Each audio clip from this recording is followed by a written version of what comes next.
Now that we've covered the basics of sketching, I want to talk about reference geometry. When you start creating your designs, most of the time you'll be able to use the standard front, top, and right plane. But there are plenty of times when you're going to have to create your own reference geometry. So I want to take a second to talk about how you can do that inside of SolidWorks. First, you want to open up the SolidWorks file, Reference Geometry. In here we have two sketches, Sketch 1, Sketch 2, and we have an extruded surface. Now these will be used for references to learn how to create our reference geometry.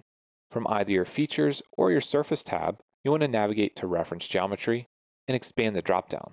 Inside here we have Plane, Axis, Coordinate System, Point, and Mate Reference. For now, we're only going to focus on planes and axes. We'll start by selecting Plane.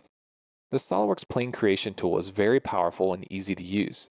You don't have to know what kind of plane you're creating to start with, you simply have to know what references you want to use.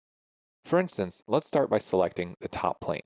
Now by default, it's going to try to offset the top plane, but there are other options here as well. We can make the plane parallel with some other reference geometry we can select, perpendicular to something, coincident with something, or even at an angle once we select a second reference. We have the available option to make multiple planes in one go at the same spacing. We can flip the offset, or we can make a midplane. Now these are all very handy options to create new geometry. But in most cases, just creating an offset of a plane probably isn't going to get you what you need, because inside of Features, once we get to that, you can offset from a base sketch without having to create a new plane. So what happens when you have some curved geometry or some off-angle geometry and you need to create a plane to create some geometry for sweeps or lofts or other things like that? Well, let's start by going into Reference Geometry, create a new plane, and start by selecting the spline located in Sketch 1. Now, by default, when we select that, it's going to create a plane. But the plane that it's creating is actually the same as the one it was sketched on. For our second reference, we're going to select the upper end point, and now what we get is a plane that's created that's perpendicular to the curvature of the spline at the end of it. Now this is great because now we can select this plane, we can start a new sketch, and we can do things like create geometry on it. So as we look at this, we can take the endpoint and we can control select the spline, and we get a new type of reference that we can add, a pierce mate. So this now allows us to create a plane at the end of a curved spline, create our geometry, and do things like sweep along that path. But there's a lot more that we can do with it. Let's take a look at creating a plane based off Sketch 2. So I'm going to hide Sketch 1 and Sketch 4 that was just created. Sketch 2 has a horizontal line and an off-angle line. So we're going to select our top plane, go into our reference geometry, and create a new plane. For my second reference, I'm going to select this off-angle line.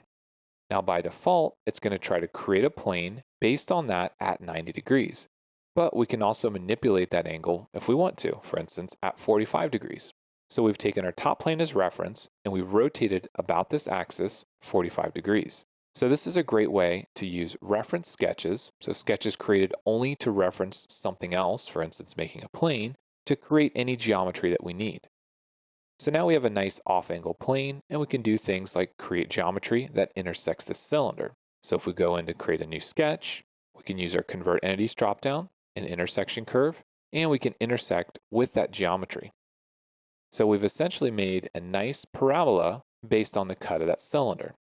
So again, using tools that we've already created and learned, using plane creation and Convert Entities intersection curve option to create this geometry. Let's go ahead and hide Sketch 5 and Plane 2 and take a look at something else that reference geometry has to offer. Now inside here, we can create an axis. Now these are often very handy, especially when you need to do things like create a revolve axis and you don't necessarily want to create it in a sketch. Now inside here, again, this is very powerful. We can start by referencing entities. For instance, if I select this cylinder, it's automatically going to create an axis that goes between a cylindrical or conical face. But there's other things that we can do as well. So if we clear that selection, we can do things like select two planes. So we've got plane 2 we created and plane 1. You'll notice that where they intersect, it's going to create a yellow axis for us. So you can see here that we have a nice new axis based on plane 2 and plane 1 and where they intersect. So again, it's a very handy tool. Now, if you need an axis for something like this cylindrical part, even though it was created with a circle that's extruded, you can also go up to your Hide Show Items and go down to Temporary Axes. This will automatically create a temporary axis that's based on any cylindrical or conical face. There's a lot more you can do, as these are only very basic examples of how to create planes and how to create axes. But if you need that geometry, don't be afraid to come in here and play with the options and see what you can do. It's very easy to use and it's simply based off your selection.